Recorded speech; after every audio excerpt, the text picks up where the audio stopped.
વિદ્યાર્થી મિત્રો, પ્રાદેશિક સંસ્કૃતિનું ઘડતર ધોરણ 7 પાઠ 7 ભાગ 2. હવે ભાગ 2માં જતાં પહેલાં આપણે ભાગ 1ની અંદર પ્રાદેશિક સંસ્કૃતિનું ઘડતર એની અંદર આપણે શું શું સમજી શક્યા. તો વિભિન્ન સમુદાયની જાણકારી આપણને તેમની ભાષામાંથી મળે છે. તો ભાષાઓ એટલે કે ભારતમાં પ્રાંતીય ભાષાઓનો વિકાસ એટલે કઈ ભાષાઓ? તો મલયાલમ, બંગાળી અને ગુજરાતી. એમાં ગુજરાતીમાં હિન્દી ખડી બોલી, અવધી, બંગાળી, ગુજરાતી, મરાઠી, મલયાલી, તેલુગુ, કન્નડ એ ગુજરાતી ભાષાના મુદ્દાની અંદર સમજણ આપવામાં આવી છે. હવે 10મી અને 11મી સદીમાં સંસ્કૃત એટલે કે અપભ્રંશમાંથી ગુજરાતી ભાષાનો વિકાસ થયો. હવે ગુજરાતી ભાષામાં શામળદાસના વિવાહ, કુંવરબાઈનું મામેરું, હુંડી, સુદામા ચરિત્ર, દાણલીલા એ નરસિંહ મહેતાની કૃતિઓ છે. હવે સાહિત્યની અંદર તો કે નરસિંહ મહેતા, મીરાબાઈ અને ભાલણ કયા સાહિત્યમાં? ગુજરાતીમાં. તો એ વિશે આપણી સમજ મેળવી. પછી ભારતના ઉત્સવ એમાં જગન્નાથ રથયાત્રા, હોળી, લઠમાર હોળી બરસાના, લોહડી એટલે કે પંજાબમાં, પોંગલ એક જાતની વાનગી આવે છે. પછી ઓણમ એટલે કે કેરળમાં ઉજવાતો તહેવાર. પછી દિવાળી, દુર્ગા પૂજા એટલે પશ્ચિમ બંગાળ, નાતાલ એટલે ખ્રિસ્તીઓનો તહેવાર, મોહરમ એટલે મુસ્લિમોનો અને શોક પ્રદર્શિત કરે છે. મોહરમના દિવસે તાજિયા કાઢે છે. પછી ઈદ તો બે ઈદ, ઈદ ઉલ ફિત્ર એટલે કે રમઝાન ઈદ અને ઈદ ઉલ અઝહા, બરાબર છે. પતેતી એટલે કે પારસી લોકોનો, ચેટીચાંદ એટલે કે સિંધી ભાઈ બહેનોનો. હવે ગુજરાતમાં કયા તહેવારો? તો કે નવરાત્રિ એટલે કે સૌથી મોટો તહેવાર, ઉત્તરાયણ અને રથયાત્રા. એના વિશે આપણે જોયું. હવે આપણે આગળ ગુજરાતના મેળાઓ વિશે જોઈશું. તો કે ગુજરાતના વિવિધ જિલ્લાઓમાં યોજાતા મેળાઓ તે જિલ્લાની આગવી ઓળખ બની ચૂક્યા છે. એમાં હવે જુદા જુદા મેળા અને એ મેળા ક્યાં ઉજવાય છે એ આપણે જોઈશું. તો તરણેતરનો મેળો એટલે સુરેન્દ્રનગર, વૌઠાનો મેળો એટલે અમદાવાદ, ભવનાથનો મેળો તો જૂનાગઢ, શામળાજી તો કે ગદાદારનો મેળો શામળાજી અરવલ્લી, પલ્લીનો મેળો તો કે રૂપાલ ગાંધીનગર, ભાદરવી પૂનમનો મેળો તો કે અંબાજી બનાસકાંઠા, સરખેજનો મેળો તો અમદાવાદ, ગોળ ગધેડાનો મેળો તો ગરબાડા દાહોદ, ચિત્ર વિચિત્રનો મેળો તો કે સાબરકાંઠા, માધવપુરનો મેળો તો કે માધવપુર પોરબંદર, મીરાદાતાનો ઉર્સ મુબારક એટલે કે ઉનાવા મહેસાણા જાણે અને આ એટલે કે ઉનાવા એટલે કે મહેસાણા. એટલે આ બધા જાણીતા મેળાઓ છે, બરાબર છે. હવે આ મેળાઓ ગુજરાતમાં વિવિધ જિલ્લામાં યોજાતા મેળાઓ એ જિલ્લાની આગવી ઓળખ ઊભી કરે છે, બરાબર છે. હવે આગળ જોઈશું.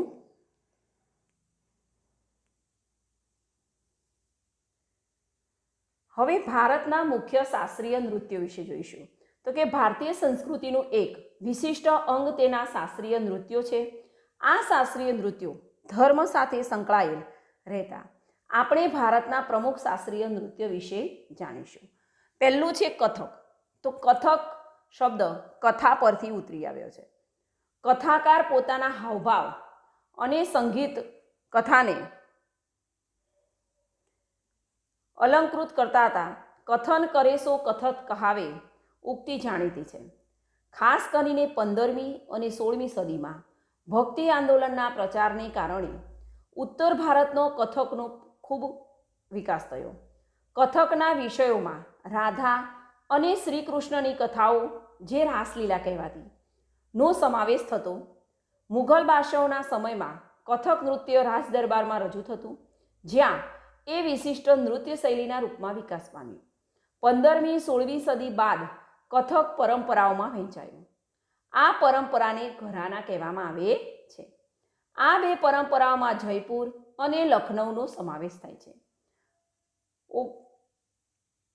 19મી સદીમાં અવધના નવાબ વાજીદ અલી શાહે પોતાના દરબારમાં કથકને આશ્રય આપી આ કલાને પુનર્જીવન આપ્યું હતું.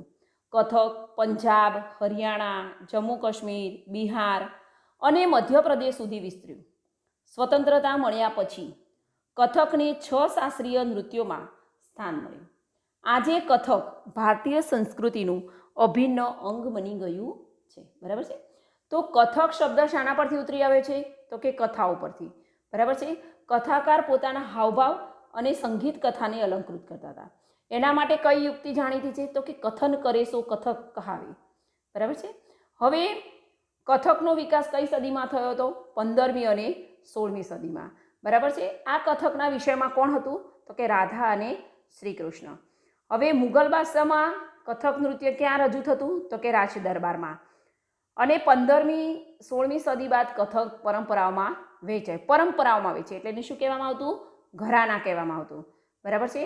એ બે પરંપરાઓ કઈ? તો કે જયપુર અને લખનૌનો સમાવેશ થાય છે.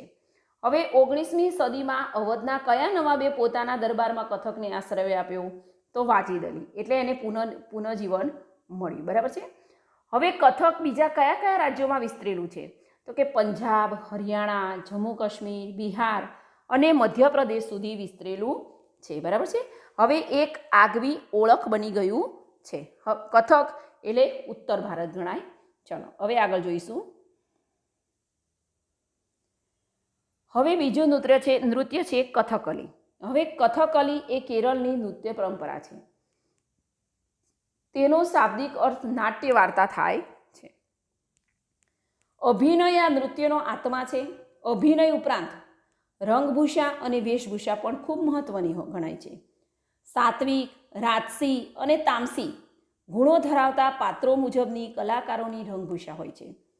પાત્રો બોલતા નથી, પરંતુ પોતાના હાવભાવથી જ અભિવ્યક્તિ કરે છે.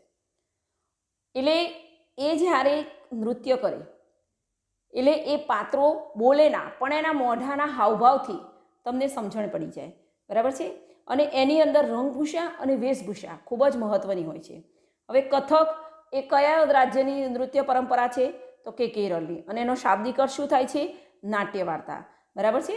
હવે જાણવા જેવું આપણે જોઈશું કે આ પ્રાદેશિક નાટ્ય પ્રકાર 9મી તથા 10મી સદીમાં કુટિયાટમ નામક સંસ્કૃત નાટ્ય પરંપરામાંથી ઉતરી આવ્યો છે. આનો પ્રકાર કઈ સદી? 9મી અને 10મી સદી. અને કયા નામનું નાટ્ય? તો કે કુટિયાટમ. એ સંસ્કૃત નાટ્ય પરંપરામાંથી ઉતરી આવ્યો છે. હવે આપણે બીજું નૃત્ય જોઈશું, મણિપુરી. તો કે મણિપુરી નૃત્ય એ પૂર્વ ભારતમાં આવેલ મણિપુર રાજ્યની ઓળખ છે. મણિપુરના લોકો દરેક ઉત્સવ પ્રસંગે આ નૃત્ય કરે છે. આ નૃત્યમાં શરીરની ગતિ ધીમી હોવાથી તેને ભારતના અન્ય નૃત્યોથી અલગ માનવામાં આવે છે. મણિપુરી નૃત્યમાં બે પ્રકાર છે, લાસ્ય અને તાંડવ. બરાબર છે. તો મણિપુરી નૃત્ય એ ક્યાંની ઓળખ છે? તો કે પૂર્વ ભારતમાં આવેલ મણિપુર રાજ્યની. બરાબર છે. દરેક પ્રસંગમાં મણિપુર રાજ્ય નૃત્ય કરવામાં આવે છે. આ નૃત્યમાં શરીરની ગતિ કેવી હોય છે? ધીમી હોય છે. એટલે તે ભારતના અન્ય નૃત્યોથી અલગ માનવામાં આવે છે. હવે મણિપુરી નૃત્યના કેટલા પ્રકાર છે? બે. કયા કયા? લાસ્ય અને તાંડવ. હવે આની અંદર જાણવા જેવું જોઈશું તો કે મણિપુરી નૃત્યના વિકાસમાં 18મી સદીના રાજા ભાગ્યચંદ્રએ મુખ્ય ભાગ ભજવ્યો. તેમણે નૃત્ય શૈલીના પાઠ્યપુસ્તક સમાન ગોવિંદ સંગીત લીલા વિલાસ પુસ્તક લખ્યું હતું. બરાબર છે. હવે મણિપુરી નૃત્યમાં કોને ભાગ ભજવ્યો? તો કે રાજા ભાગ્યચંદ્રએ. કઈ સદીમાં? 18મી સદીમાં. હવે એ ભાગ્યચંદ્રએ કયું પુસ્તક લખ્યું હતું? ગોવિંદ સંગીત લીલા વિલાસ. કયું પુસ્તક લખ્યું? ગોવિંદ સંગીત લીલા વિલાસ. બરાબર. હવે આપણે આગળ જોઈશું. હવે છે ભરતનાટ્યમ. તો કે ભરત મુનિ દ્વારા રચિત નાટ્યશાસ્ત્ર ગ્રંથ ભારતના શાસ્ત્રીય નૃત્યો પર લખાયેલ મહાન ગ્રંથ છે. આ સિવાય અભિનય દર્પણ નામના ગ્રંથના રચયિતા નંદિકેશ્વરી પણ ભારતના અગત્યના શાસ્ત્રીય નૃત્ય તરીકે ભારતનાટ્યમની વિશદ ચર્ચા કરી છે. તાજોર એટલે કે તમિલનાડુમાં ભરતનાટ્યમ નૃત્યનો વિકાસ થયો. બરાબર છે. હવે ભરત મુનિ દ્વારા, કોના દ્વારા રચવામાં આવ્યું ભરતનાટ્યમ? તો ભરત મુનિ દ્વારા. અને એને નાટ્ય શાસ્ત્ર ગ્રંથ, એના ભારતના શાસ્ત્રીય નૃત્યો પર લખેલ નાટ્યશાસ્ત્ર ગ્રંથનું નામ નાટ્યશાસ્ત્ર. બરાબર છે.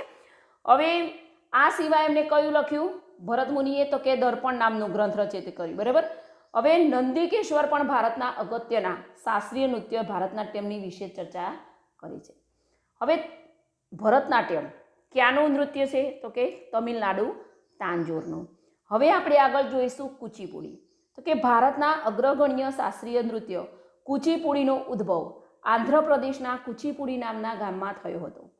આ ગામમાં યક્ષગાન તરીકે ઓળખાતા નૃત્યએ 17મી સદીમાં કુચીપુડી નૃત્યનું સ્વરૂપ ધારણ કર્યું. તેના સ્થાપક વૈષ્ણવ કવિ સિદ્ધેન્દ્ર યોગી હતા. આ નૃત્ય સાથે નાટકની પરંપરા પણ સંકળાયેલી છે. બરાબર. કુચીપુડીનો ઉદ્ભવ ક્યાં થયો? તો કુચીપુડીનો ઉદ્ભવ આંધ્રપ્રદેશના કુચીપુડી નામના ગામમાં થયો હતો. બરાબર છે. કઈ સદીમાં? તો કે 17મી સદીમાં. અને પહેલા કયા નામે ઓળખાતું? તો કે યક્ષજ્ઞાન. અને એના સ્થાપક કોણ હતા? વૈષ્ણવ કવિ સિદ્ધેન્દ્ર યોગી. બરાબર છે. નૃત્ય સાથે કઈ પરંપરા સંકળાયેલી છે? તો કે નાટકની. હવે આવે છે બિહુ નૃત્ય. તો કે બિહુ અસમનું પ્રસિદ્ધ નૃત્ય છે. ઉલ્લાસ વ્યક્ત કરવા માટે સ્ત્રી પુરુષોના સમૂહ દ્વારા પરંપરાગત પોશાક પહેરીને આ નૃત્ય કરવામાં આવે છે. આ નૃત્યમાં હાથ પગનું હલનચલન તથા ગતિ અને સમૂહ નિર્માણનો મહત્વનો ભાગ ભજવે છે. ઢોલ, પેપા એટલે કે ભેંસના શિંગડામાંથી બનાવવામાં આવેલ એક વાદ્ય અને વાંસળી જેવા વાદ્યોનો ઉપયોગ આ નૃત્યમાં કરવામાં આવે છે. બરાબર છે. ચલો, બિહુ ક્યાંનું? અસમ નૃત્ય છે. તો કે અસમનું. બરાબર છે. ઉલ્લાસ વ્યક્ત કરવા માટે એ કેમ કરવામાં આવે છે? તો કે ઉલ્લાસ વ્યક્ત કરવા માટે સ્ત્રી પુરુષોના સમૂહ દ્વારા પરંપરાગત પોશાક પહેરીને આ નૃત્ય કરવામાં આવે છે. બરાબર છે. આ નૃત્યમાં શરીરના કયા અંગો ભાગ ભજવે? તો કે હાથ પગનું હલનચલન તથા ગતિ અને સમૂહ નિર્માણ મહત્વનો ભાગ ભજવે છે.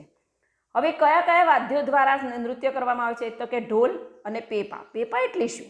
તો કે ભેંસના શિંગડામાંથી બનાવવામાં આવેલ એક વાદ્ય અને વાંસળી એટલે એટલા વાદ્યોનો આ નૃત્યમાં ઉપયોગ કરે છે. કયા નૃત્યમાં? બિહુ નૃત્યમાં. હવે આટલું જાણવું ગમશે તો કે મધ્યયુગમાં શાસ્ત્રીય નૃત્યમાં નીચેના નૃત્યનો સમાવેશ થતો હતો. તો ભરતનાટ્ય તો ક્યાં? તો કે તમિલનાડુ. કુચીપુડી તો કે આંધ્રપ્રદેશ. કથકલી તો કેરળ. મણિપુરી તો મણિપુર. ઓડિસી તો કે ઓડિશા. અને કથક તો ઉત્તર પ્રદેશ. આ આપણા ટૂંકા પ્રશ્નોની અંદર પણ ઘણી વખત પૂછાય છે. હવે આગળ જોઈશું. હવે ચિત્રકલા લઘુચિત્રોની પરંપરા. તો ચિત્રકલાની પરંપરા ભારતમાં સદીઓ જૂની છે, જેનો એક વિશિષ્ટ ભાગ લઘુચિત્રોની પરંપરા. લઘુચિત્રો એટલે નાના કદના ચિત્રો.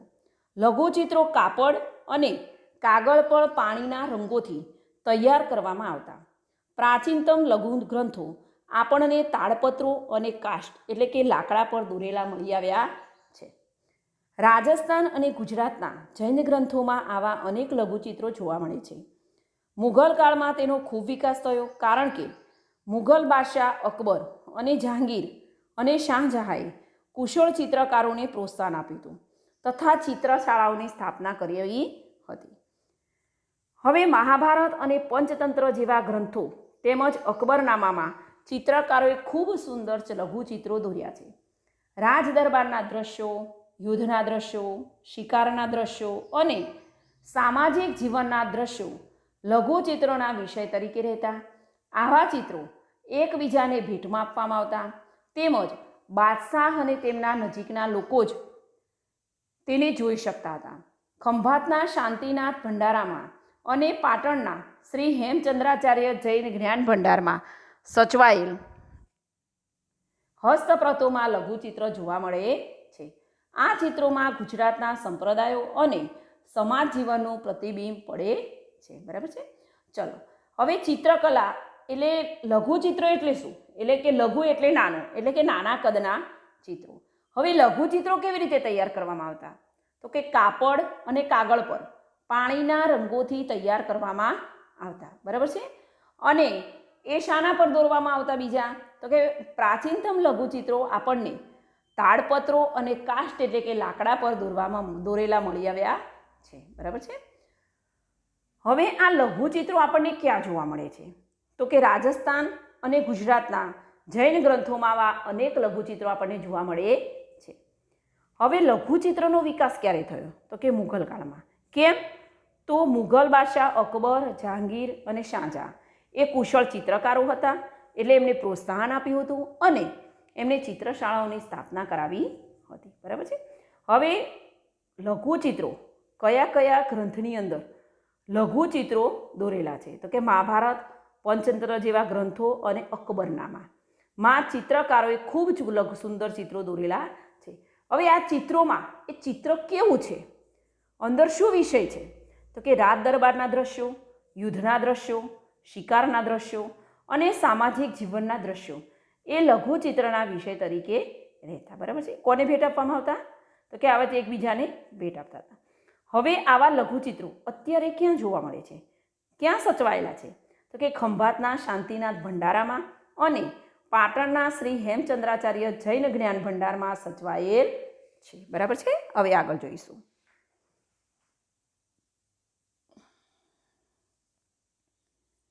હવે ચિત્રની શૈલી ઘરાના વિસ્તાર અને આશ્રયદાતા આધારિત કલા. તો મુઘલ સામ્રાજ્યના પતન બાદ ક્ષેત્રીય રાજ્યોએ ચિત્રકલાને આશ્રય આપ્યો, જેમાં રાજસ્થાન અને દક્ષિણના રાજ્યો મુખ્ય હતા. આ શાસકોએ તેમના દરબારના દ્રશ્યોનું ચિત્રણ કરાવ્યું હતું. મેવાડ, જોધપુર, બુંદી, કોટા અને કિશનગઢ જેવા રાજ્યોએ ભારતની પૌરાણિક કથાઓ, મહાકાવ્યો અને દેવી દેવતાઓના ચિત્રોનું સર્જન કરાવ્યું હતું. હવે 17મી સદીના પછીના વર્ષોમાં હિમાચલ પ્રદેશમાં પણ લઘુચિત્રકલાનો ખાસો વિકાસ થયો, જેને બસોહલી શૈલી કહેવામાં આવે છે. ભાનુદત્તના પુસ્તક રસમંજરીમાં આવા વિશિષ્ટ ચિત્રો જોવા મળે છે. નાદિર શાહના આક્રમણ અને દિલ્હી વિજયને કારણે મુઘલ કલાકાર પહાડી વિસ્તારોમાં જઈને વસ્યા, જેના પરિણામ સ્વરૂપ ચિત્રકલાની કાંગડા શૈલીનો વિકાસ થયો. આ ચિત્રકલાને પહાડી ચિત્રકલા પણ કહેવામાં આવે છે. 18મી સદીના મધ્યભાગ સુધીમાં કલાકારોએ વૈષ્ણવ સંપ્રદાયની પરંપરાઓમાંથી પ્રેરણા લઈ એક નવી શૈલી વિકસાવી. વાદળી અને લીલા રંગની સાથે કોમળ રંગોનો ઉપયોગ અને વિષયોનું કાવ્યાત્મક નિરૂપણ એ કાંગડા શૈલીની વિશેષતા હતી. બરાબર છે. હવે ચિત્રની શૈલી અને ઘરાના વિસ્તાર અને આશ્રયદાતા. ઘરાના એટલે કે પોતાના માટે અને આશ્રયદાતા એટલે કોઈ બીજાને ભેટ આપે કે કોઈના આશ્રય, એટલે એ આધારિત કલા. તો એમાં એ આશ્રયમાં કઈ રાજ્યોએ કઈ કલાને? તો કે ચિત્રકલાને. બરાબર છે. અને એમાં કયા રાજ્યો? તો કે રાજસ્થાન અને દક્ષિણના રાજ્યો મુખ્ય હતા. બરાબર છે. હવે શાસકોએ દરબારના દ્રશ્યોનું ચિત્ર કરાવ્યું હતું. હવે કયા કયા શાસકો? તો કે મેવાડ, જોધપુર, બુંદી, કોટા અને કિશનગઢ જેવા રાજ્યોએ કયા કયા ચિત્રોનું સર્જન કરાવ્યું હતું? તો કે પૌરાણિક કથાઓ, મહાકાવ્યો, દેવી દેવતાઓના ચિત્રનું સર્જન કરાવ્યું હતું. બરાબર છે. હવે લઘુચિત્રકલા, આ લઘુચિત્રોનું જ છે. તો લઘુચિત્રકલાનો વિકાસ થયો તો એ શૈલીને કઈ શૈલી કહેવામાં આવતી? તો કે બસોહલી શૈલી કહેવામાં આવતી. બરાબર છે. અને ભાનુદત્તનું પુસ્તક કયું? તો કે રાસમંજરી. એની અંદર આ ચિત્ર જોવા મળે છે. બરાબર છે. હવે નાદિર શાહના આક્રમણ અને દિલ્હીના વિજયને કારણે મુઘલ કલાકારો ક્યાં જઈને વસ્યા? તો કે પહાડી વિસ્તારમાં. બરાબર છે. એ પહાડી વિસ્તારોમાં વસ્યા એટલે ત્યાં કઈ શૈલી વિકાસ પામી? એટલે કે કાંગડા શૈલી. અને પહાડી વિસ્તારમાં વિકાસ પામી એટલે એને પહાડી ચિત્રકલા પણ કહેવામાં આવે છે. બરાબર છે. હવે વૈષ્ણવ સંપ્રદાયની પરંપરાની પ્રેરણા લઈ એમને નવી શૈલી ઉત્પન્ન કરી. એટલે કાંગડા શૈલીની વિશેષતા શું હતી? તો કે વાદળી અને લીલા રંગની સાથે કોમળ રંગોનો ઉપયોગ અને વિષયોનું કાવ્યાત્મક નિરૂપણ એ કાંગડા શૈલીની વિશેષતા હતી. બરાબર છે. ચલો હવે આપણે આગળ જોઈશું રાજપૂતોની વીરગાથા.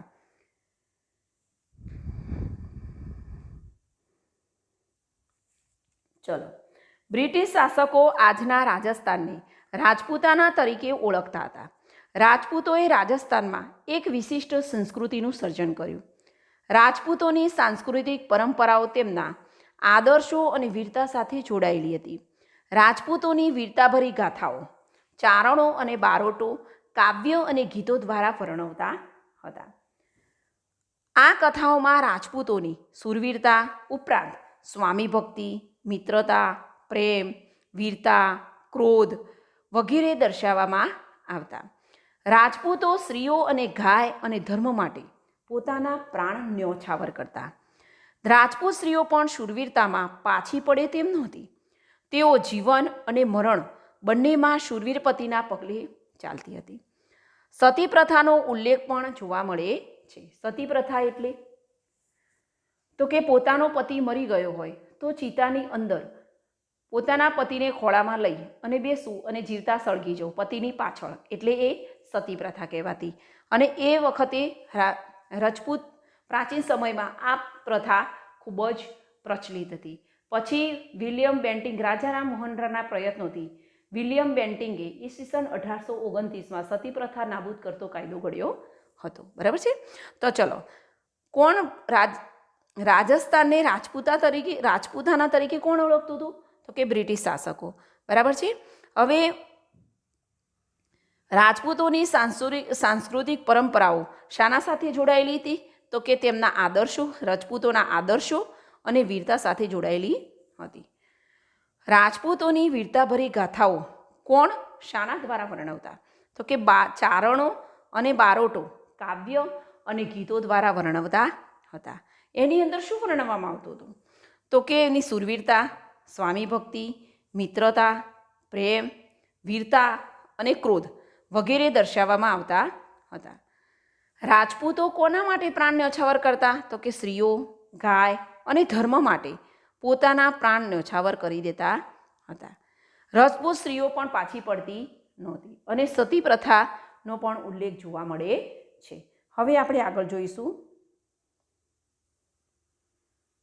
હવે પી તો કે સૂફીવાદના મતે ધર્મ એટલે ઈશ્વર પ્રત્યેનો પ્રેમ, માનવતાની સેવા. સમયાંતરે સૂફી જુદા જુદા સિલસિલા શ્રેણીમાં વહેંચાઈ ગયા.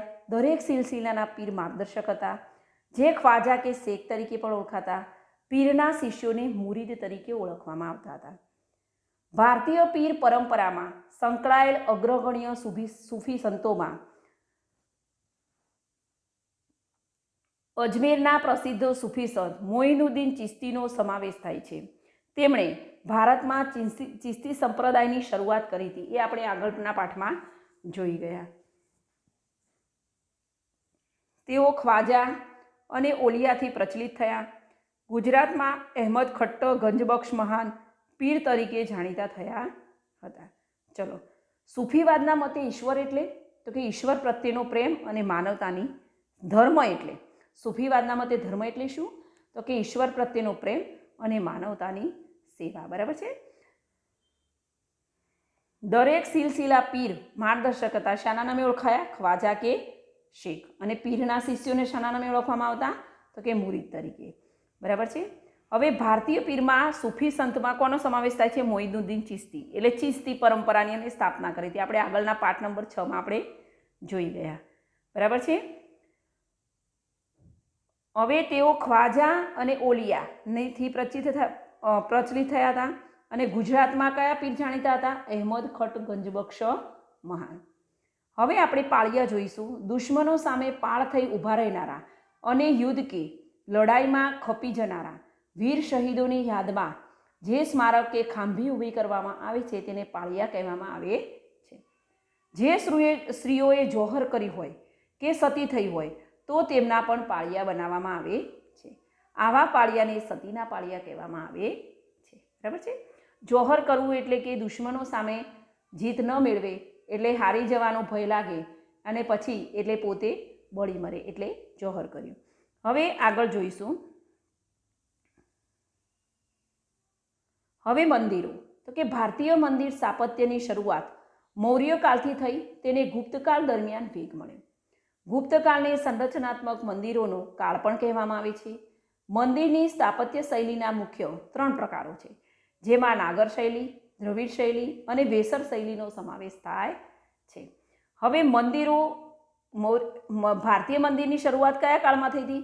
મૌર્યકાળની. અને વેગ ક્યારે મળે? તો ગુપ્તકાળમાં. મૌર્યકાળની સ્થાપના ચંદ્રગુપ્ત મૌર્ય અને ગુપ્ત યુગની તો કે શ્રીગુપ્તે. ગુપ્તકાળની સંરચનાત્મક મંદિરોનો કાળ પણ કહેવામાં આવે છે. બરાબર છે. હવે મંદિરની સ્થાપત્ય શૈલીમાં મુખ્ય 3 પ્રકાર. કઈ કઈ શૈલી? તો કે નાગર શૈલી, દ્રવિડ શૈલી અને વેસર શૈલી.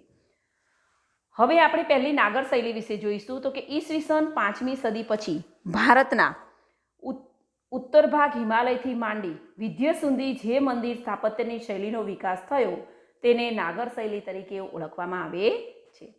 આ મંદિરો સામાન્ય રીતે પંચાયતન શૈલીના અને ઈંડાકાર શિખરોવાળા બનાવવામાં આવતા. આ શૈલીના મંદિરોમાં કયા કયા મંદિરનો સમાવેશ થાય છે જોજો. જગન્નાથ મંદિર પુરી, કોણાર્કનું મંદિર ઓડિશા, સૂર્ય મંદિર એટલે કે મોઢેરા ગુજરાતનું, તેમજ ખજુરાહોનું મહાદેવ મંદિર મધ્યપ્રદેશ. બરાબર છે. ખજુરાહોનું મંદિર મહાદેવનું મંદિર કયું છે? મધ્યપ્રદેશ. એ બધી કઈ શૈલી છે? નાગર શૈલી. બરાબર છે. હવે નાગર શૈલી તરીકે કેવી રીતે ઓળખવામાં આવે છે? તો કે ઈસવીસન 5મી સદી પછી ભારતના ઉત્તર ભાગ હિમાલયથી માંડી વિંધ્ય સુધી જે મંદિર સ્થાપત્યની શૈલીનો વિકાસ થયો તેને નાગર શૈલી તરીકે ઓળખવામાં આવે છે. બરાબર છે. હવે આ મંદિરો કયા આકારમાં બનાવવામાં આવતા? તો કે પંચાયતન શૈલી. કઈ શૈલી? પંચાયતન શૈલી. એના શિખરો કેવા? તો કે ઈંડાકાર. હવે ભારતની અંદર નાગર શૈલીના મંદિરો કયા કયા? તો કે જગન્નાથ મંદિર પુરી, કોણાર્ક મંદિર ઓડિશા, સૂર્ય મંદિર મોઢેરા ગુજરાત અને ખજુરાહોનું મહાદેવ મંદિર મધ્યપ્રદેશ. બરાબર છે. હવે આગળ જોઈશું. હવે દ્રવિડ શૈલી છે. તો દક્ષિણ ભારતમાં વિકસેલી સ્થાપત્યની શૈલીને દ્રવિડ શૈલી તરીકે ઓળખવામાં આવે છે, જેમાં તમિલનાડુ, દક્ષિણ, આંધ્ર, કેરળ અને દક્ષિણ કર્ણાટક જેવા પ્રદેશોનો સમાવેશ થાય છે. કૃષ્ણા નદીથી કન્યાકુમારી સુધી જોવા મળે છે. આ શૈલીના મંદિરોમાં બૃહદેશ્વર એટલે કે રાજરાજેશ્વરનું મંદિર એટલે તમિલનાડુ, મીનાક્ષી મંદિર એટલે કે મદુરાઈ, મહાબલીપુરમ રથ મંદિર એટલે કે તમિલનાડુ વગેરે મંદિરોનો સમાવેશ થાય છે. ચલો, દ્રવિડ શૈલી કઈ જગ્યાને ઓળખવામાં આવે છે? તો કે દક્ષિણ ભારતમાં જે વિકસેલી છે સ્થાપત્યની શૈલી એને દ્રવિડ શૈલી. હવે દ્રવિડ શૈલીમાં કયા કયા પ્રદેશોનો સમાવેશ થાય છે? તો કે તમિલનાડુ, દક્ષિણ, આંધ્ર, કેરળ, દક્ષિણ કર્ણાટક જેવા પ્રદેશોનો સમાવેશ થાય છે. ને ક્યાંથી ક્યાં સુધી જોવા મળશે? કે તો કૃષ્ણા નદીથી કન્યાકુમારી. હવે દ્રવિડ શૈલીમાં કયા કયા મંદિરોનો સમાવેશ થાય છે? તો કે બૃહદેશ્વર રાજરાજેશ્વરનું મંદિર એટલે કે તમિલનાડુ, મીનાક્ષી મંદિર એટલે કે મદુરાઈ, મહાબલીપુરમ રથ મંદિર એટલે કે તમિલનાડુ. બરાબર છે. હવે વગેરે મંદિરોનો સમાવેશ થાય છે. હવે વેસર શૈલી એટલે કે મંદિર સ્થાપત્યની વેસર શૈલી મહારાષ્ટ્ર, ગોવા, કર્ણાટક અને વિંધ્ય પર્વતમાળાથી લઈને કૃષ્ણા નદી સુધી વિકાસ પામી હતી. વેસર શૈલીમાં નાગર અને દ્રવિડ શૈલીનું મિશ્રણ જોવા મળે છે. આ શૈલી કર્ણાટક શૈલી તરીકે પણ ઓળખાય છે. આ શૈલીના મંદિરોમાં હોય સ્થળેશ્વરનું મંદિર હલેબીડુ કર્ણાટક અને ચેન્ના કેશવ મંદિર બેલુર કર્ણાટક વગેરે મંદિરોનો સમાવેશ થાય છે. બરાબર છે. ચલો, હવે વેસર શૈલીનો વિકાસ ક્યાં વિકાસ પામ્યો હતો? તો કે મંદિર સ્થાપત્યની વેસર શૈલી મહારાષ્ટ્ર, ગોવા, કર્ણાટક અને વિંધ્ય પર્વતમાળાથી લઈને કૃષ્ણા નદી સુધી વિકાસ પામી હતી. ચલો, વેસર શૈલીમાં કઈ કઈ શૈલીનું મિશ્રણ જોવા મળે છે? તો કે નાગર અને દ્રવિડ શૈલીનું. હવે વેસર શૈલીને કઈ શૈલી તરીકે ઓળખવામાં આવે છે? તો કે કર્ણાટક. હવે વેસર શૈલીના મંદિરો કયા મંદિરોનો સમાવેશ થાય છે?